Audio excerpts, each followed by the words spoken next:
This is Rob Carbone, and you're listening to BD4. Here's Barrett from Shake and Bake. Hits a three. That's eyes in the crowd with Barrett. 5 on the 24. Barrett previously in the air ball. The drive, the land, backs it home. Gets it back, keeps it out. Barrett for three. RJ Barrett from downtown. Quick trigger three. Gets another triple. Looking for more. Smith to the buzzer. Now it's good. J.R. Smith from way downtown at the buzzer. No good open look. Puts it in. They're on their feet in Madison Square Garden. Elliott to Ewing. That'll make the Garden war. Patrick Ewing faced a double team, but still was able to hit. The finish. And the foul. East ducks under. Got it. 1 What is going on, guys? This is Rob Carbone coming at you with another episode of BD4, where there is no better way to get your Yankees and Knicks analysis. Hope everybody is doing all right tonight. Episode 128, or I should say this morning, as you're listening to this, it will likely be May 26th on a Tuesday morning. So I'm recording it very late, or very early, depending on how you want to look at it. It's 1 in the morning on Tuesday the 26th. So that's when I record, guys, because when you've got a house of fucking 6 or 7 loud Italians, it's kind of hard to find a time to record when nobody's trying to look for you. So I'm getting it in when I can. But yes, I hope we're all doing well, of course. It's same shit. I feel like I say that in every introduction, but yeah, we're getting through this, guys. We're getting through this. I know it's a tough time, but we hope you're all healthy. And again, the news here is pretty stagnant. In terms of the NBA specifically, which again, this is another tonight's episode is just another episode on the NBA and the Knicks and all that. But in terms of the NBA and the news about the season continuing, I think like I said in the last episode, it's very flip-flop, right? It's very sometimes they're hopeless, and now we hear terms like gaining momentum or gaining optimism, and that's what we're hearing right now. Now, you asked me a couple weeks ago if you thought that I thought the season was, if I thought the season was gonna get back underway. I would say no way in hell. In fact, that's why I'm doing these little draft reporting. That's why I started these little scouting reports, because I thought it was all done with. The Knicks were not going to have 20-something more games or whatever it is. And I even, a while ago, I did the report card. Actually, months ago, I did their final report card on an episode of BD4. Fucking, fuck. So that was that. It's like it's fucking, I thought it was over. Now we're kind of hearing it's going to start up again. I mean, it could start up again, but it's not official. And, it's we've got ways to go before we actually get some news. I'm not expecting much right now, but it seems like we're kind of swinging in a different direction we were, a couple months, weeks ago even. So, yeah, that's pretty much that. The news is news. So we really just have to sit here and wait. And that's why I don't take too much of my time, talking about that shit, because I feel like it's been talked about so often, and it's kind of beating the same drum over and over, right? So we are doing, we're going to continue to do this little draft scouting, and obviously if you've stayed with us, you've now noticed that we've moved up on the board to the more important lottery prospects, right? The more exciting guys, the more well-known guys. Last night we did LaMelo Ball.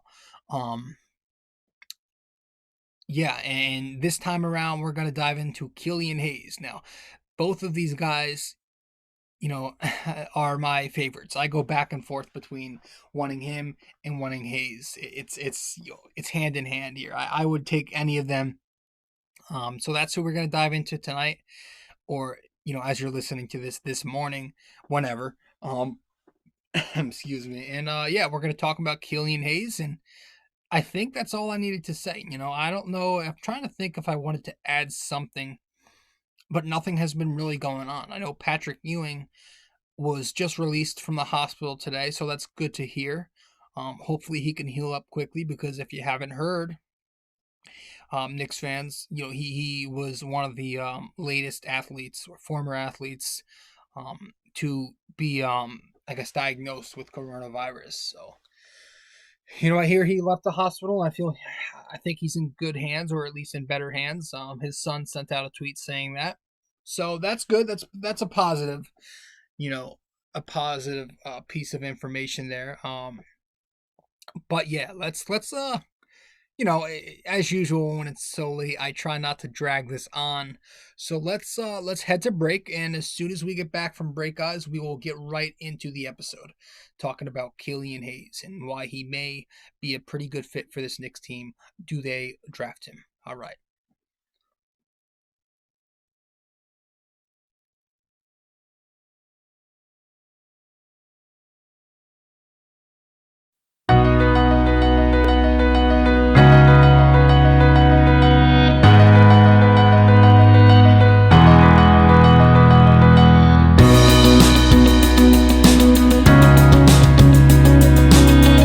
Hey fellas, really quick before we continue with the show, I just want to remind you, if you haven't yet subscribed to BD4, be sure to do so right now. Just go to nysportstalkrc.wordpress.com/connect.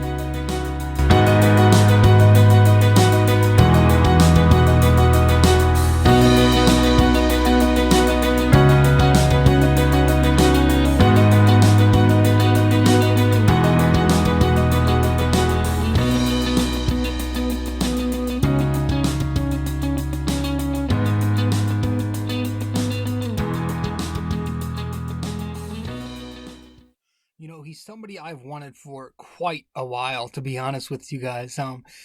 Again, Killian Hayes is just I see the upside, right?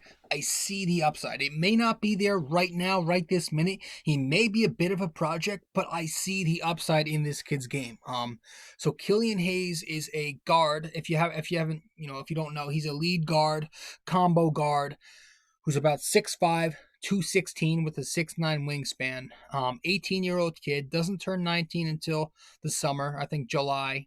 So this past season he played, really for the past couple of seasons he's played internationally, but this past year for Ratio Farm ULM, I want to say, I hope I pronounced that correctly, but through 10 games and getting 27 minutes per night, he put up some pretty productive numbers: 13 points, 2 rebounds, and 6 assists, while shooting a split of 46% from the field on 10 attempts, 39% from 3 on 4 attempts, and 91% from the free throw stripe on a bit over 2 attempts. So, good, solid, productive season. But again, in a small sample size of 10 games, but you consider the rate of minutes he played, that's pretty productive. And you stretch it out to per 17, that's 17 points, 3 rebounds, and 8 assists. And the steals, 2.0 steals per 36, 4.4 turnovers per 36, and 4.3 personal fouls per 36. So somebody I expect to be drafted, obviously in the lottery, but I think he will be anywhere from 1 to 4, 1 to 5. We'll say 1 to 5. I think Killian Hayes will be selected at. That's just my own personal projection. But yeah, I think the outlook here is we're talking about a fringe. I say for his ceiling, maybe I'm being a little too optimistic, but for his ceiling, I think I would give him, fringe all-star potential. Fringe all-star point guard potential as his absolute peak. The middle ground here, though, the most likely scenario, if he can figure his game out at the NBA level, I say is solid starter. Somebody who will just be, a primary floor general for the Knicks, who could be their stabilizer and the guy they've been looking for really since Marbury. Right. So, yeah, I mean, some comparisons I've heard, Marbury might not be bad, but some comparisons, some legitimate ones I've heard. I like the Manu Ginobili comparison. I see some of that. I like the Dwayne Wade light comparison, right? A lesser version of him without the athleticism. Goran Dragic, I love that one, maybe at his peak. But the one I really like, and obviously this is the one everybody's been talking about, you see it everywhere. You look up this Killian Hayes kid's name and you type in comp right next to it. The first name that's going to come up is D'Angelo Russell. Everybody's been talking about D'Lo as his number one comp here, and I get it. I love it. The crafty lefty type of player who doesn't really have the explosive, athletic type of, you know, play style, but he will get his own by creating off the bounce and being a crafty ball handler. So yeah, that's where we start, guys. We're gonna start with him.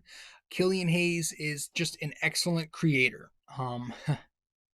Somebody who is very creative with his handles, right? Just excellent footwork, changes speeds and directions exceptionally well, changes angles very well when he has the ball in his hand going downhill.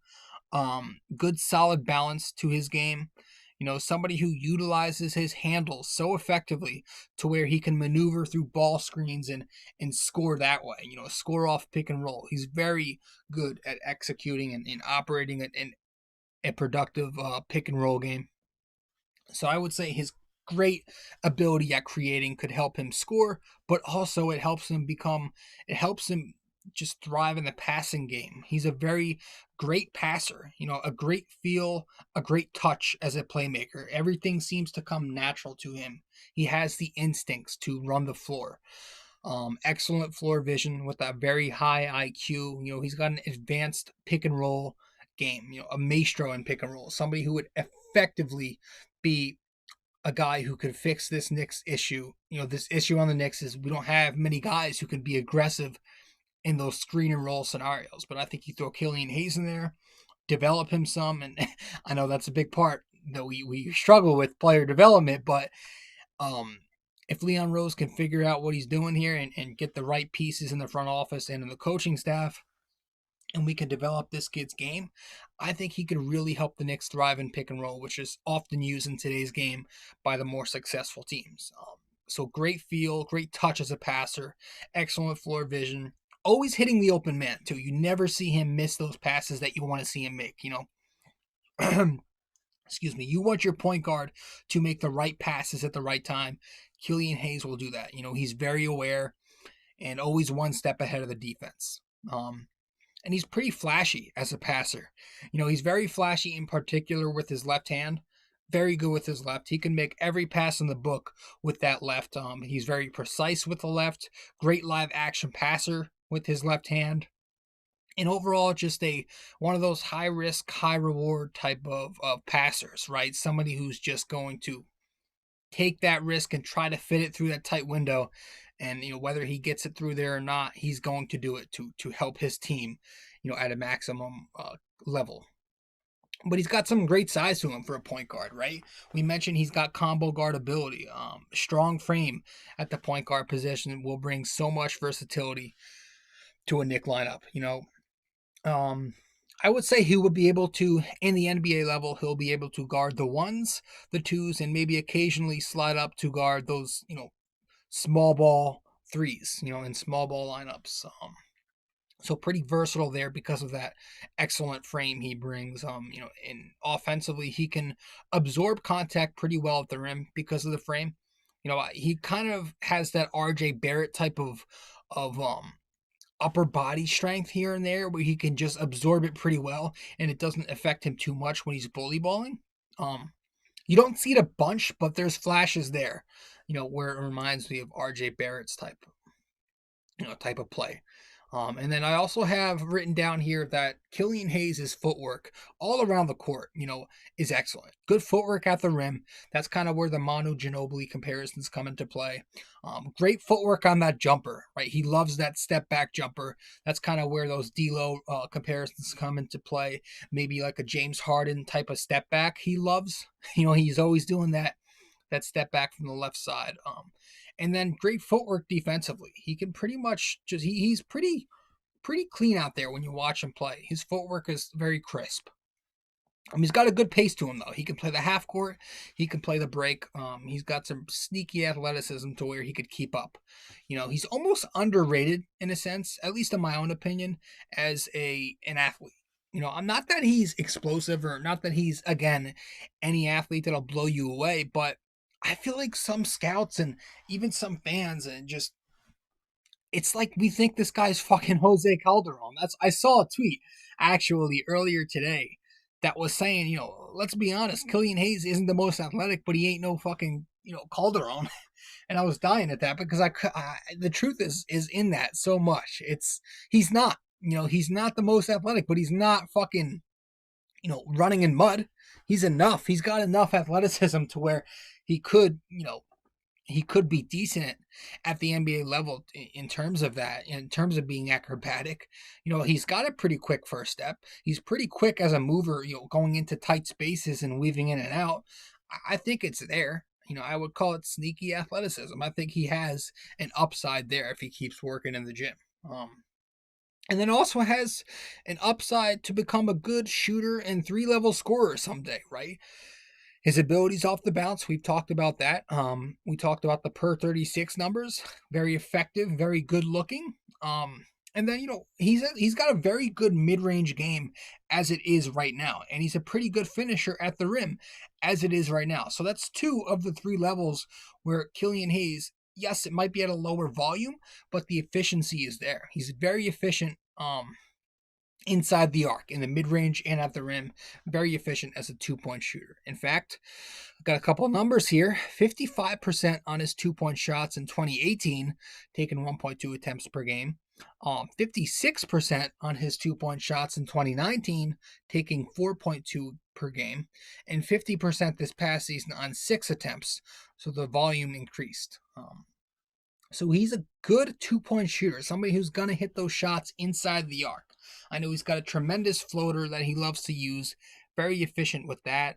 And again, he loves that step back J, whether it be from the mid-range or beyond the arc. So, and another indicator here to kind of be optimistic about his future as a shooter, his free throw shooting's been very effective. And again, low volume, right? Just 22 free throw attempts this past year, but 91%, and 75 free throw attempts over the past 3 seasons he played internationally, and 84%. So it's there. It's there.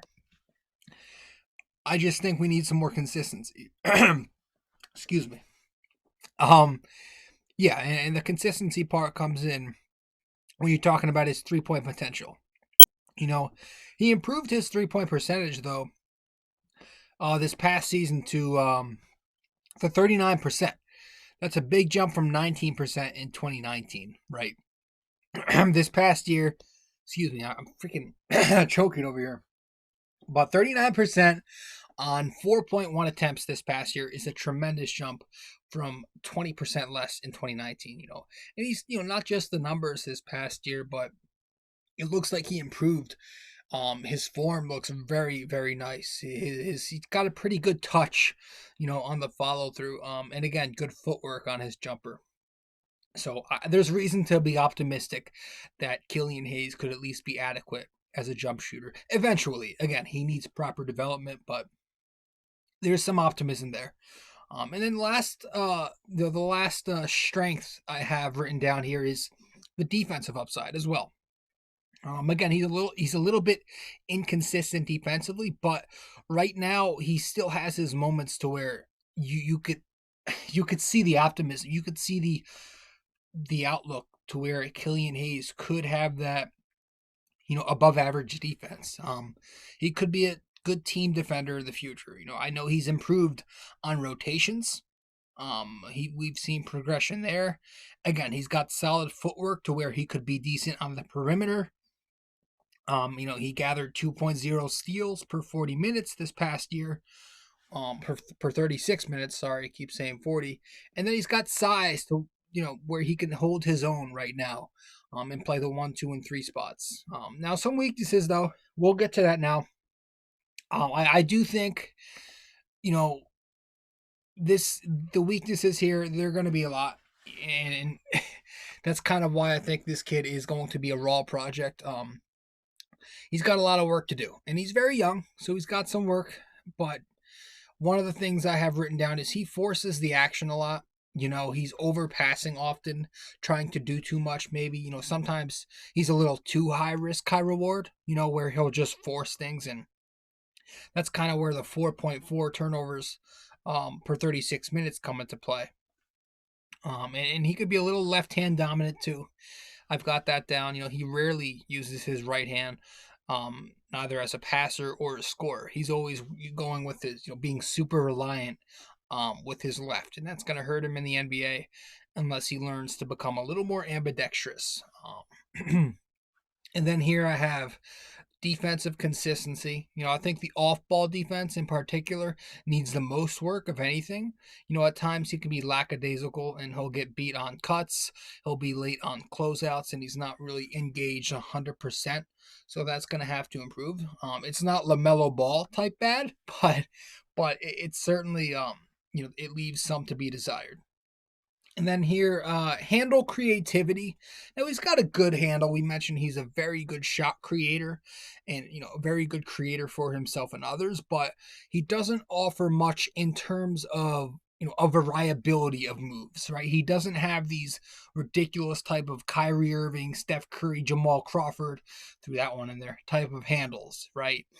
I think he's somebody who's going to just be really fucking like enough to create separation, right? Not enough to shake and bake his man to the floor or anything like that. But I think that's more of a nitpick than anything, right? But yeah, that's pretty much it. He's a raw guy, going to be a raw prospect at 18 years old, 19 in July, but still just a teenager with lots to improve to become an NBA product. So I think he's going to be a project. Might take a few years. He might have to play in the G League for 1 or 2 seasons or 1.5 years before he gets any legitimate time in the NBA. But hey, who knows? If the Knicks are to draft him, maybe they give him a shot right away. All in all, I would definitely take my chances with Killian Hayes. Again, he's on my top 2, right? He's in my top 2. I go back and forth between him and Ball, right? I want him. It's every night. I would not mind either. I think Hayes would bring a primary playmaker to the Knicks who would really thrive in the pick and roll game and could help Frank Ntilikina develop so much. I think he would really benefit. Frank could from having somebody like Killian on the squad. So he'll play well with Mitch. I think he'll play well with RJ. But the big swing factor here is Killian Hayes. Excuse me. Big swing factor here is Killian Hayes shooting. If he could become a better shooter, somebody who can be at least average to above average, that would unlock so much more potential in his game. That's the key. That would raise his ceiling from here to fucking here. It would go up so much if he could just learn to shoot a little more consistently.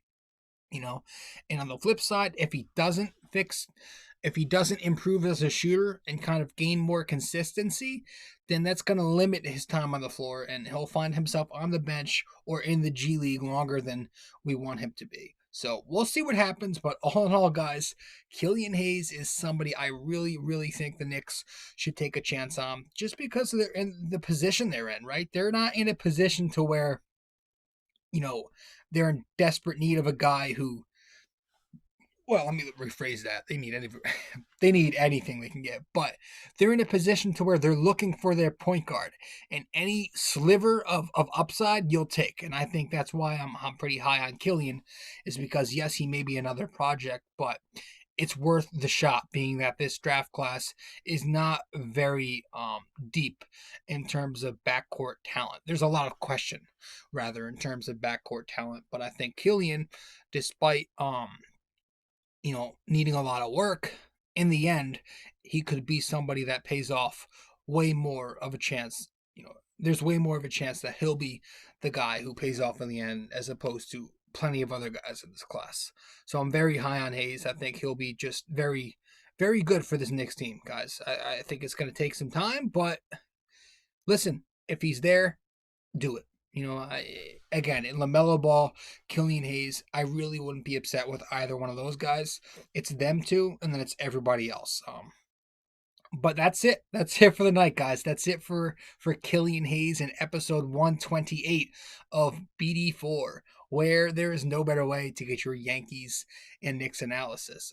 So I hope you guys enjoyed the episode. I know it wasn't um, too deep, too long of an episode, but again, I feel like I go too fast. I want to slow it down a little bit, but I'm rushing. Sometimes I feel like I rush through these episodes. I don't know.